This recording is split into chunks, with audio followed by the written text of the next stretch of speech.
there's always been coordination between Iran, Yemen, the Palestinians, Hamas, Islamic Jihad, Hezbollah, and the resistance in Iraq. That's always been the case. So uh, that continues to be the case, and if there is progress at some point, that will be a part of the uh, negotiations. But we aren't there yet, and it's very, at the moment, it looks far off.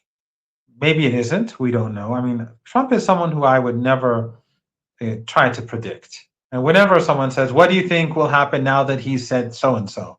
And I always say, "I have no idea." And right now, as you and I are speaking, you may have some crazy truth social post come out, and then the whole discussion changes.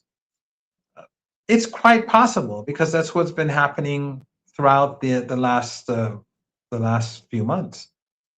And um,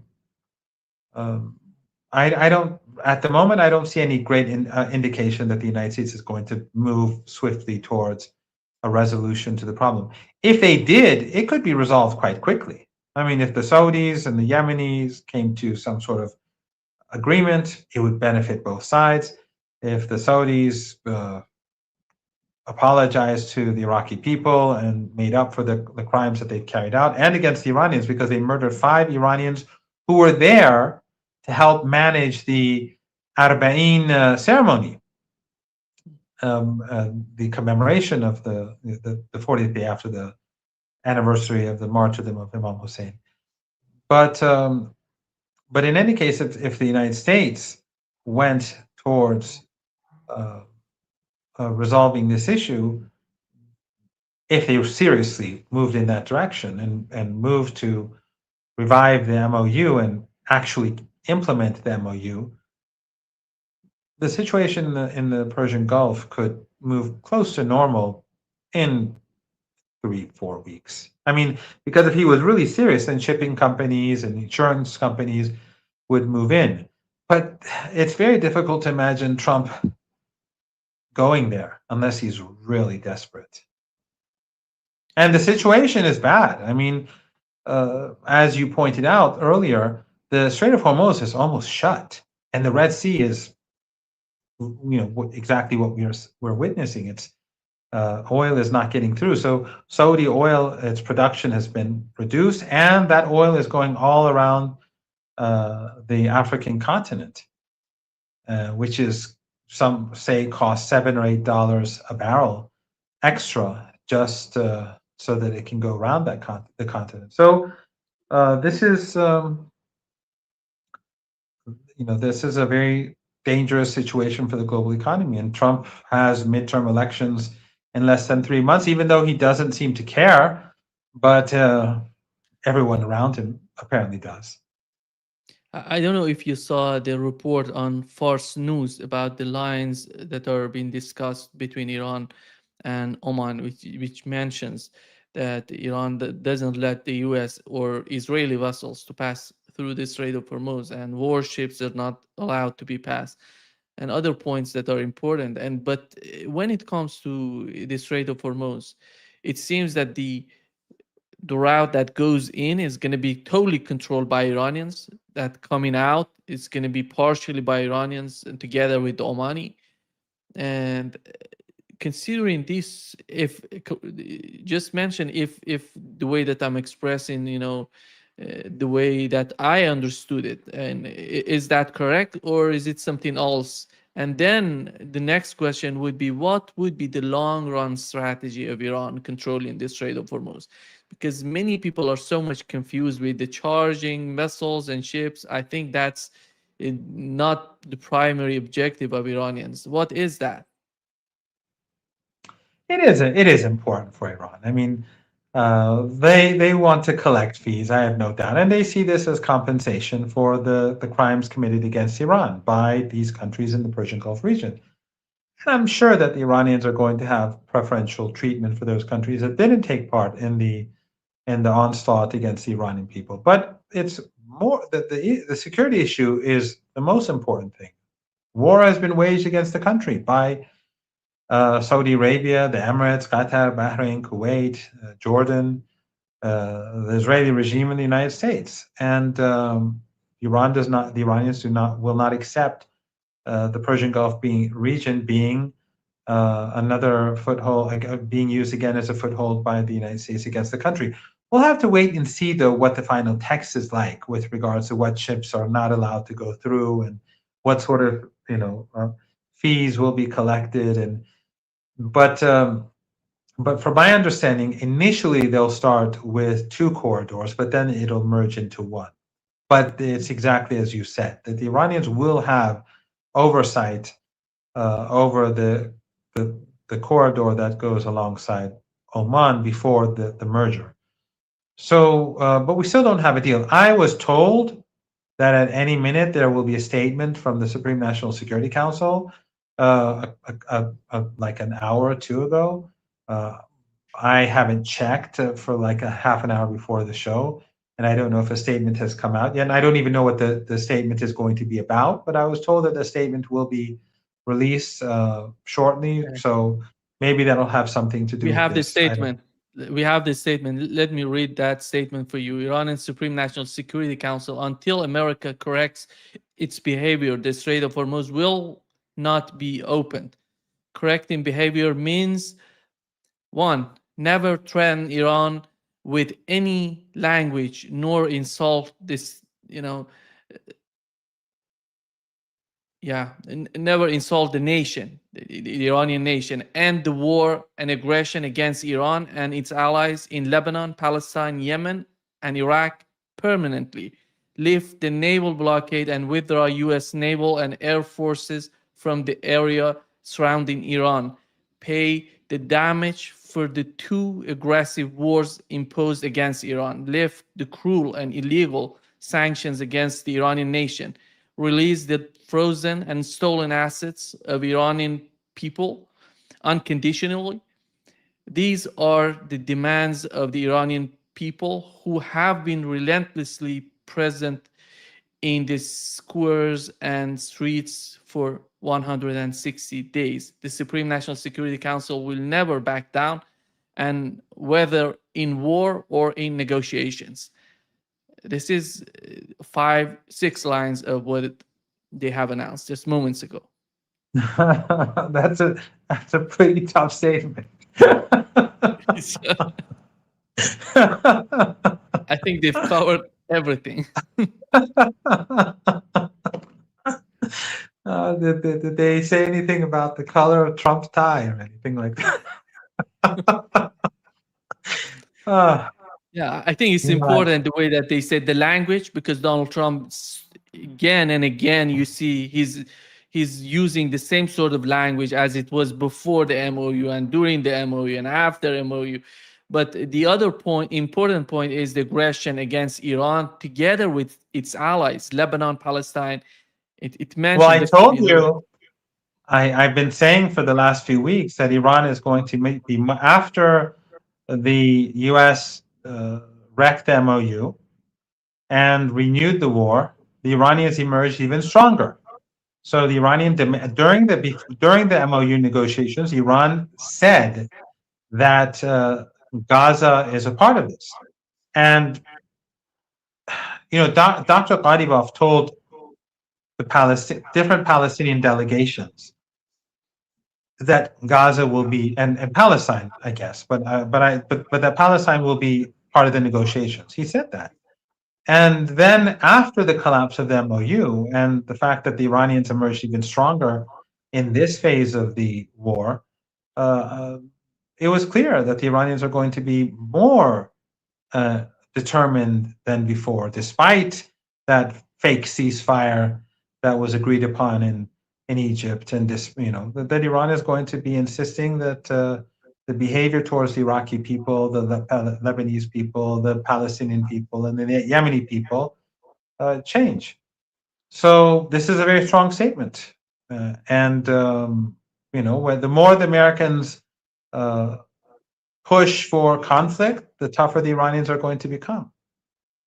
Yeah, I think it mentions it, since all its allies, Lebanon, Palestine, Yemen, Iraq, permanently they have to And the other point in this announcement, in this note that from the Iranian Supreme National Security, is that the lift of lifting the naval blockade and withdraw U.S. naval and air forces from the area surrounding Iran. It means that Iran is particularly practically is doing this, Professor Marandi. You look at Iraq today, Bahrain, Kuwait, the military of Iran or armed forces of Iran, the main focus, the main strategy was that so far. Yes, Americans don't intend to withdraw from the region, but the Iranians have effectively forced them to withdraw from key footholds in the region. But the Iranians are taking very strong position on Gaza, Palestine, and Lebanon, and Yemen, and Iraq. And I think that's a very good thing. But we'll have to see how things play out in the days and weeks ahead. But it shows their confidence and their willingness to remain steadfast. And Americans are not in a strong position. This war has been going on for 5.5 months, except for that short period of time when the MOU was partially functioning. We've had very little energy leave the Persian Gulf region, and it's not just energy, by the way. You know better than I. It's just a reminder, though. Helium, fertilizers, all sorts of products, and of course the wealth that was being accumulated by these regimes. That was much of it sent to the United States for the stock market and the bond market.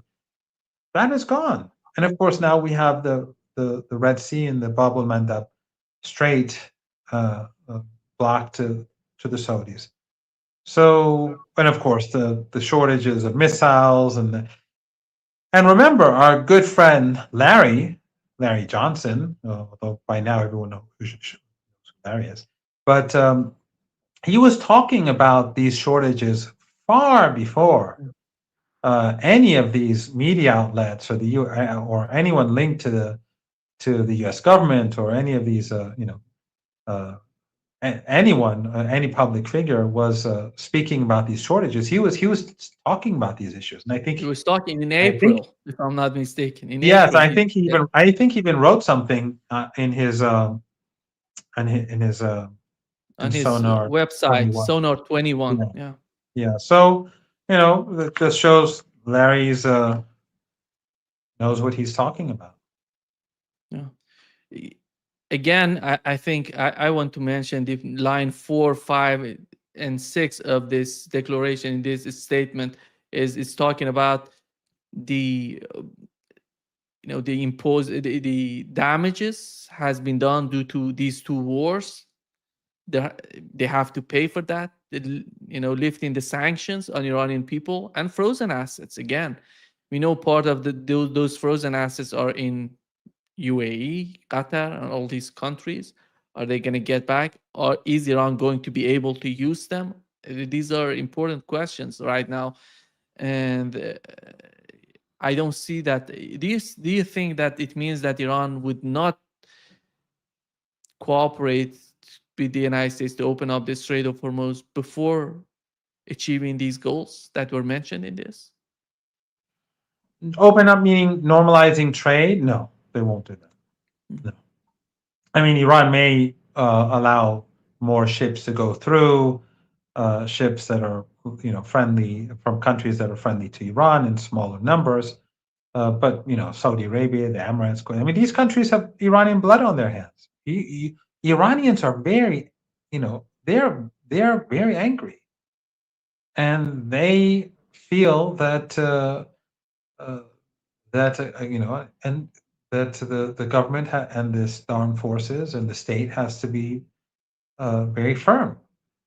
And so, war has been imposed upon the country, and they lost.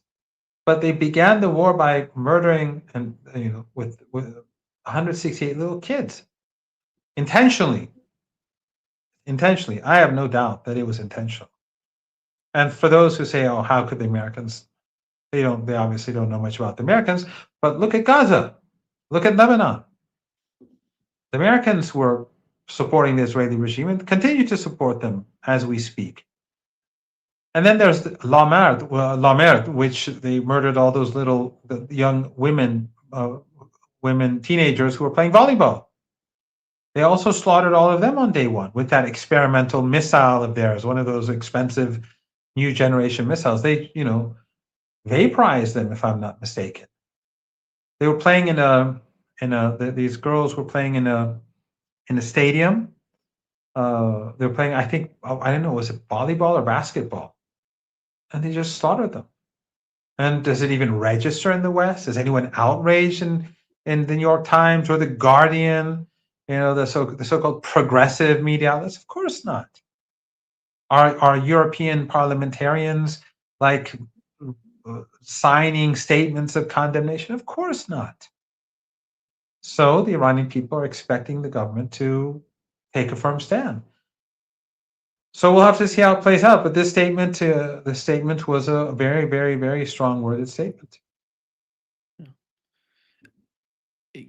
We had the Iraqi prime minister saying that September 30th is the final deadline for the withdrawal of international coalition forces from Iraq. And because he said that we're keen to build balanced relationships with neighboring countries and will not allow our territory to be used or threaten them.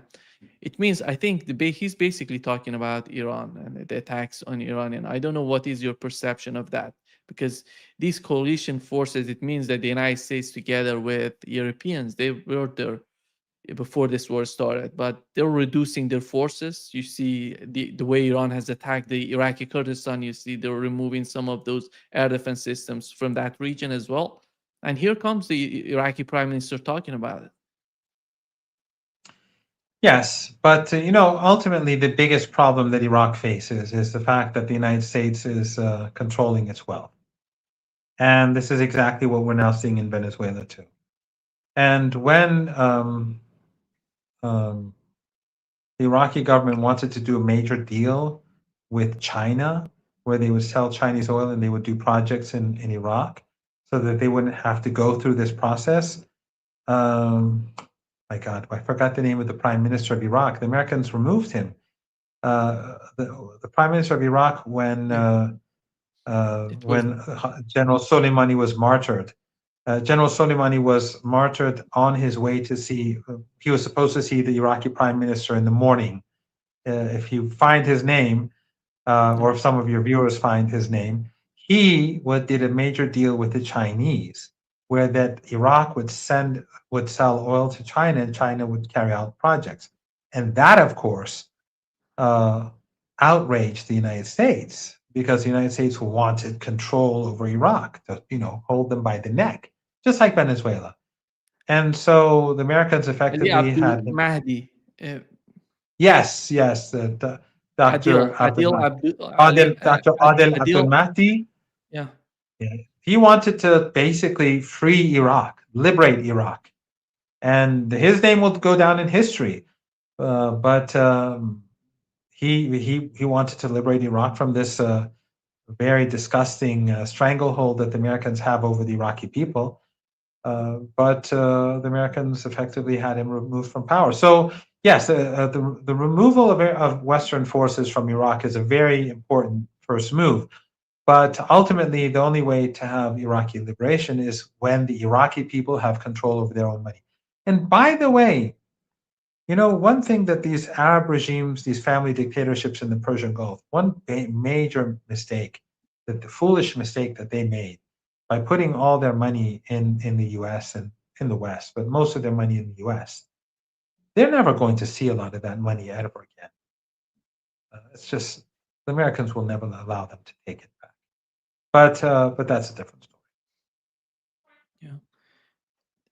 Do you, Professor Marandi, we know with the Strait of Hormuz, the way that Iran would charge together with Oman, all these vessels going through, is that going to are they going to use the dollar system, or are they going to use an alternative system to this for this trade, which is so important in my opinion? I don't know. I mean, I think that the Iranians are very keen on alternatives to the US dollar in Yeah. general. And so I would assume, I mean, that's what the Iranians have been working to do for very many years now. They've been changing to local currencies, working with local currencies, using the Chinese yuan as well, and and with neighbors trying to eliminate the usage of the dollar in its trade. So I would assume that their priority would be to refrain from using the dollar. But I don't have the details at all. Yeah. Thank But you I've so been much. told, but I've been told that they will not be focused. I've been told by someone who's in the know a few weeks ago when the negotiations first began that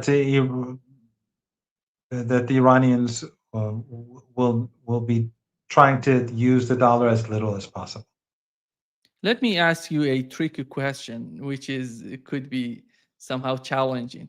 Is the Pakistani Defense Minister Asif? He said that the doors are open for those countries who want to join the military pact between Saudi Arabia, Turkey, and Pakistan. Do you see a moment that Iran would consider that to join them? I think I mean, I'm sure that if Iran saw any agreement that was designed to protect the people of the region against the Israeli regime, that if it was sincere and if it was real, or against the U.S. empire, that Iran would be very interested in cooperating and perhaps joining. But I don't see this as, I mean, the Israelis may complain about it, but I don't see this as being directed at Israel at all because the past event, I mean, these are the, again, this does not reflect on the people of Pakistan. I know that some in Pakistan, some people get very angry when I say this, but it's a fact. Uh, these governments did not do anything against Israel, and they did not condemn the United States in attacking Iran. And at the moment, I don't see this as an effective grouping anyway. Um, but this again, it doesn't reflect on when It's like saying, I mean, right now, I've always been stressing that, and in my recent clash with Alan Dershowitz, where I said that 44%, I think, of young American Jews believe that Palestinians and Jews should have equal rights. That's the Iranian position. That's Ayatollah Khamenei's position. That is the position that Iran has had for the last 47, 48 years. And and then that doesn't mean 56% are racist. Those 56%, some of them want a two-state solution. Some of them, it's I didn't see the entire. I just know the 44% because I heard Max Blumenthal, the excellent Jewish journalist and very principled and heroic young man, say this. So, but the point is that young Jews in the United States don't support Netanyahu's genocidal policies. So whenever I'm speaking about the United States, I'm not speaking about the American people. If I'm speaking about Saudi Arabia, I'm not speaking about ordinary Saudis. If I'm speaking about Turkey, I'm not speaking about ordinary Turks. In Turkey, almost 100% of the people despise the Israeli regime. So when the government engages with Israel, obviously, overwhelmingly, people are not satisfied with that. So it doesn't reflect on individuals or society. But at the end of the day, a grouping that suddenly emerges after Saudi Arabia has bombed a country that it has besieged and starved for years, and after it has bombed another neighbor and killing its soldiers, and after it has helped the United States bomb Iran and kills thousands of Iranians, the United States and the Israelis, suddenly coming, and engaging with them in a pact at a time when the Palestinians have been, being slaughtered for over for decades, but the genocide has been going on for almost 3 years now. It doesn't create great confidence. Yeah. The other point that the Pakistani defense minister mentioned, which is significant, is that he says when it comes to Israel, all Muslim countries should come together. There is absolutely no ambiguity in my mind about that. And given Israel's current conduct, as well as the historical evidence of what has happened, what has been doing at one stage in 1948 or 47, and consider an illegitimate state came into being. He's talking about Israel. And I believe a product of the Balfour, I believe it was a product of Balfour Declaration. This is the mindset, I think, the Pakistani defense minister, we know his sort of a stance on Israel, but it means that their people, public opinion in Pakistan, as you've mentioned, there's so much against what's going on between Israel and Of Palestine. course, and This is important. you know, Nima, one of the things that worried Saudi Arabia a lot, and their lobby in Pakistan, uh, which they fund, was seeing Iran do so well on the battlefield against the United States, because Saudi Arabia was with the United States in trying to destroy Iran, and the people of Pakistan were siding with Iran. And so now you see those forces, those well-funded people,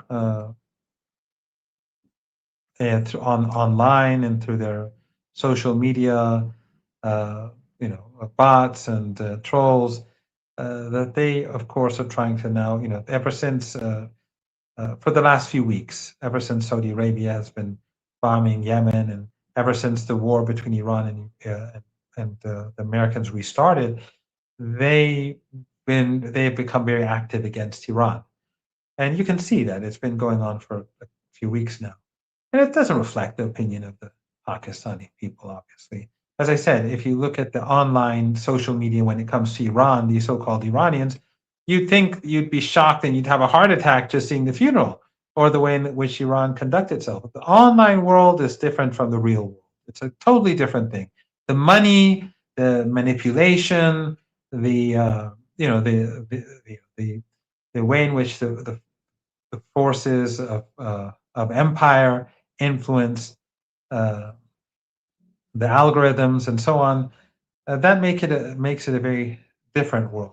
But in any case, if any grouping of any alliance was to defend the people of Palestine, well, we all know what can be done. All Turkey, the government of Turkey should cut off the oil today and break off political relations. That can be done easily. Just shut down the embassy, shut down all trade, shut down the oil. The same, the Saudis can move and collaborate with Yemen and say, yes, the Israeli regime can no longer use the Bab el-Mandeb Strait. I mean, if collaborate, they can help and send troops to Lebanon to help defend the Lebanese people, and to Syria to defend southern Syria. I mean, why Saudi Arabia? Why not Lebanon? Why not the Bab el-Mandeb? Why not the Red Sea? Why not Syria? So while there are excellent people in all these countries, but this gathering that we saw at that particular moment, after all that has happened in this region, it doesn't inspire confidence Yeah. for now. Maybe things will change. Yeah. I'm sure that things will change. Oh, no doubt. But I mean, and with regards to this particular collaboration,